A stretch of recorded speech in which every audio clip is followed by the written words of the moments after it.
Hello everyone, আজকে আমরা দেখব ক্লাস 10 এর lesson 3 the passing away of বাপু, যেটা লিখেছেন নয়নতারা Sehgal.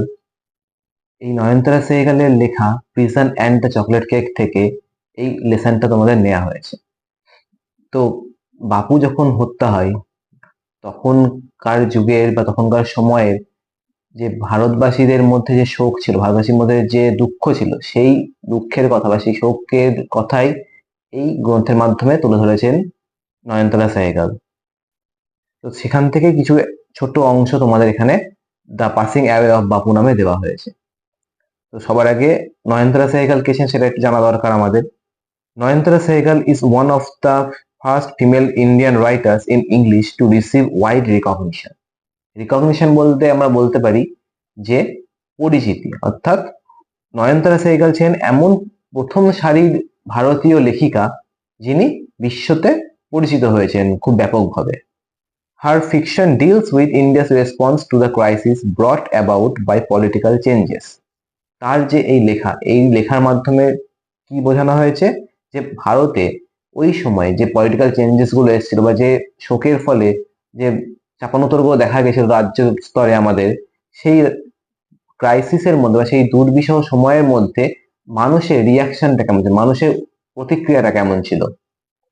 She won the Sahitya Academy Award in 1986 for her novel Rich Like Us.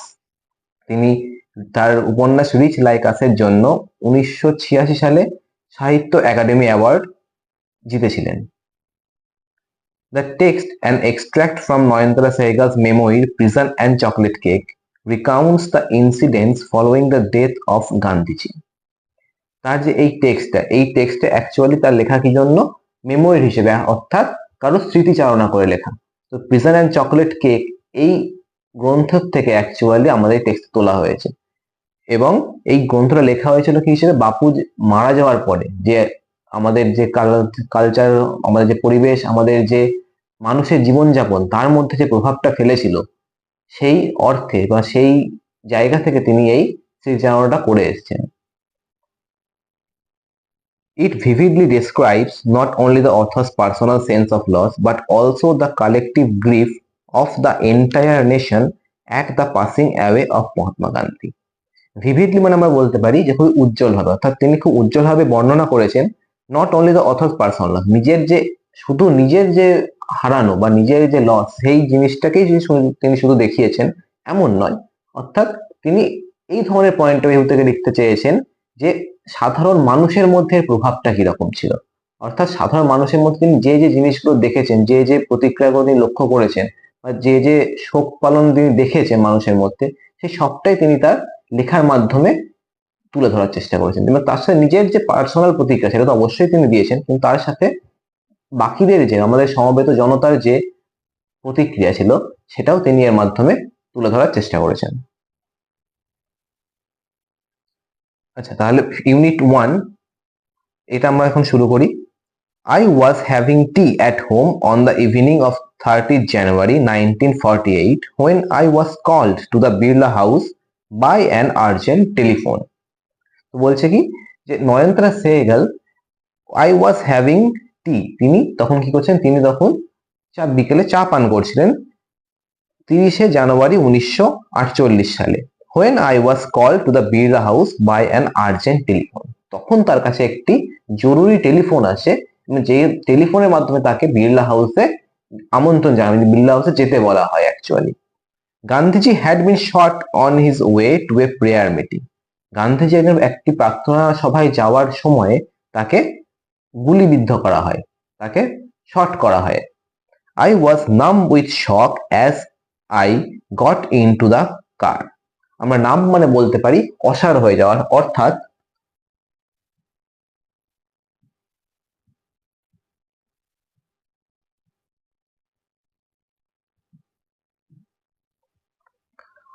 এখানে বলছে যে আই ওয়াজ শক মানে আমি এই দুঃখ পেয়েছি, হঠাৎ করে কোনো কিছুতে শক পাওয়া, কোনো কিছুতে আঘাত পাওয়া, মানসিক আঘাত পাওয়া।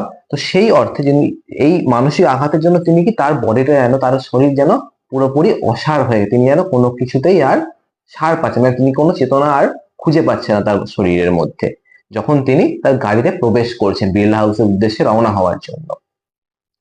At the Birla house, Gandhiji's relatives and followers had gathered round his body. তো বিড়লা হাউসে যখন তিনি পৌঁছেছেন, বিড়লা হাউসে গিয়ে তিনি দেখতে পেয়েছেন কি, যে গান্ধীজির রিলেটিভস অ্যান্ড ফলোয়ার্স, অর্থাৎ রিলেটিভ মানে কি, আত্মীয় পরিজন অলরেডি ছিলেন এবং তার সাথে যারা ফলোয়ার, যারা তার অনুসরণকারী, তারা সকলেই কি করেছে, had gather round his body, তার বডি বা তার দেহের চারিদিকে তারা অলরেডি জড়ো হয়েছে। There was silence in the room as Gandhiji breath his last.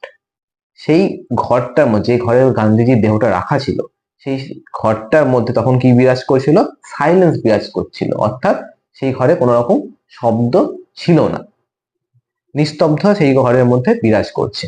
As Gandhiji breath his last, যখন গান্ধী তার শেষ নিঃশ্বাস নিয়েছেন। Words of Bapuji's death had spread through Delhi like a flame fanned by wind. তো বলছে ওয়ার্ডস অফ বাপুজি's death, বাপুজির যে মৃত্যুর যে ওয়ার্ড, মানে বাপুজির মৃত্যুর যে ঘটনাটা, এই কথাগুলো, যে বাপুজি মারা গেছেন, এই কথাটা কি হচ্ছে, স্প্রেড করেছে থ্রু দিল্লি, দিল্লি সারা দিল্লিতে ছড়িয়ে পড়েছে, like a flame fanned by the wind. Flame বলতে আমরা বলতে পারি অগ্নিশিখা।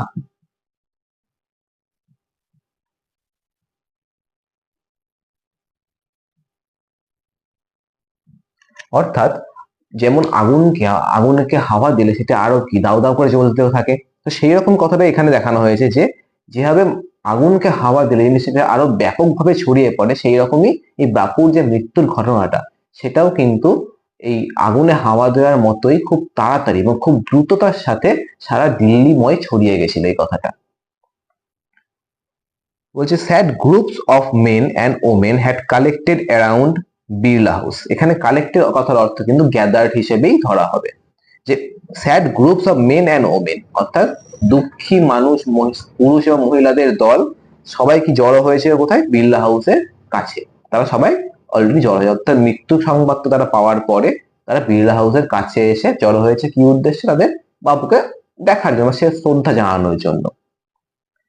Out of every window one could see a brown blood of faces.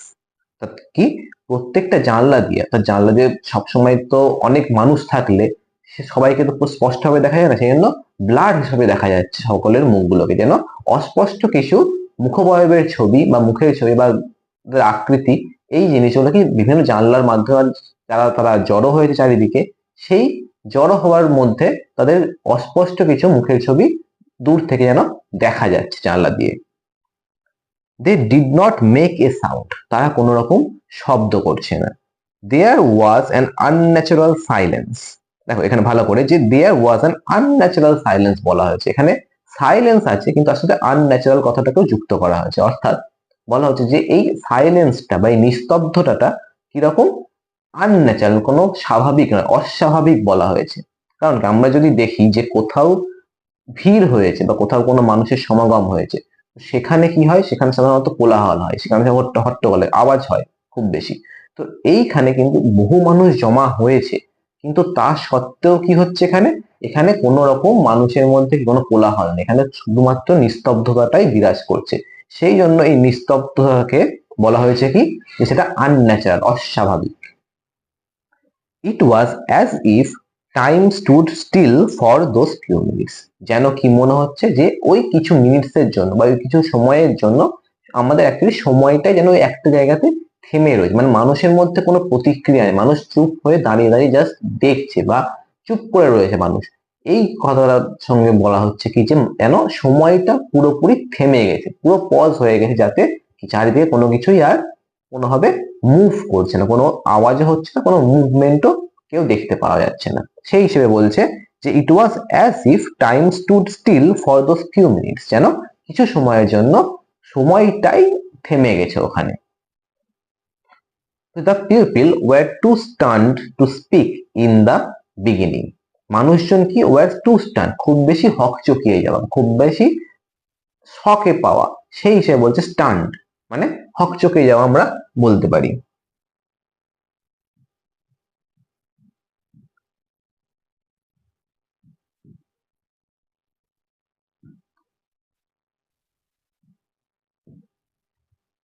মানে মানুষ কি হয়েছে, যে শুরুতেই যে এই ঘটনাটা, কোনো বড় কোনো ঘটনা ঘটলে, সে দুঃখজনকই হোক বা আনন্দজনকই হোক, সেই ঘটনা যদি আমাদের ডাইজেস্ট করতে, আমাদের হজম করতে, আমাদের বুঝতে, জিনিসটাকে প্রসেস করতে কিছুটা সময় আমাদের লাগে। তো অবশ্যই এক্ষেত্রে কি হচ্ছে যে the pupil were too stun to speak in the beginning, প্রথমেই যখনই এই ঘটনাটা খবর পেয়েছে লোকে, তারা দেখতে এসছে বাপুর শেষ দেহটা, তো সেইখানে কি হচ্ছে যে মানুষ প্রথমে কথা বলার মতো সেই জায়গাটাই তারা বুঝতে পারে, তাদের কি বলা উচিত বা তাদের কি করা উচিত, এই অর্থে তারা কিছুই সেরকম ভাবে বুঝতে পারছে না। তো সেই হিসেবে বলছে যে মানুষ প্রথমে কি কি করা উচিত সেই হিসেব করে তারা চুপচাপ তখন জাস্ট জিনিসটাকে প্রসেস করছে, সেই জন্য তারা অলরেডি কি too stern to speak in the mean, তারা কথা বলার ক্ষেত্রে খুবই এতটাই হকচকিয়ে গেছে যে তারা কোনো রকম ভাবে প্রথম দিকে কোনো কথা বলতেই পারেনি। Later they clamoured wildly shouting and crying. Clamoured মানে আমরা বলতে পারি যে কোলাহল করা।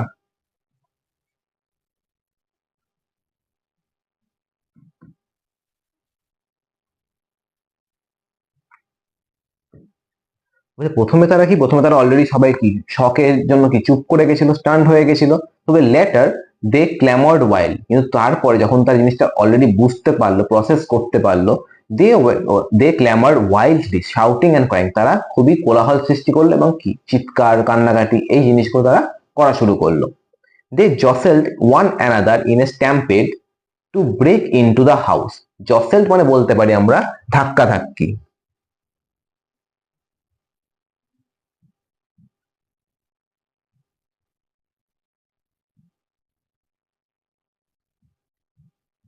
আর stampede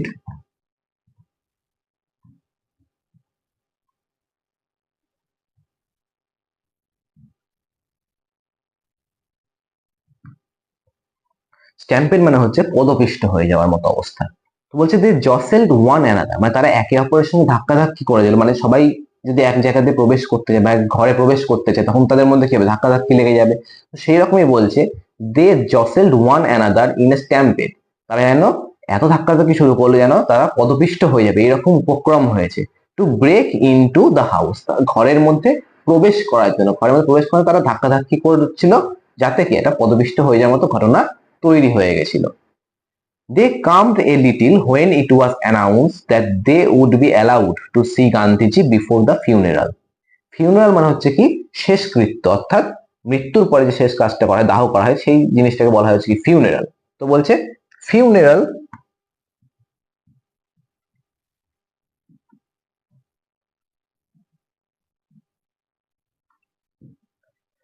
later they calmed a little, তারা একটু শান্ত হলো, কাম হলো, অর্থাৎ তারা একটু শান্ত হলো when it was announced, যখন এটাকে ঘোষণা করা হলো যে they would be allowed, তাদেরকে অ্যালাউ করা হবে, তাদেরকে ছাড় দেওয়া হবে কি করতে, to see Gandhiji before the funeral, গান্ধীজির শেষকৃত্যের আগে তাকে দেখার এক সুযোগ সবাইকে দেওয়া হবে। সেই কথাটা শুনে বা সেই আশ্বাস বাণীটা শুনে তারা কি করলো, তারা একটু শান্ত হলো, মানে তাদের মধ্যে কোলাহল যেটা ছিল, যারা ক্ল্যামর যে করছিল, জসেল যে করছিল, সেই জিনিসটা তাদের মধ্যে একটু শান্ত হয়ে গেল। When one is faced with the shock of a loved one's death, one whimpers. Whimpers মানে হচ্ছে ফুপিয়ে ফুপিয়ে কাঁদা।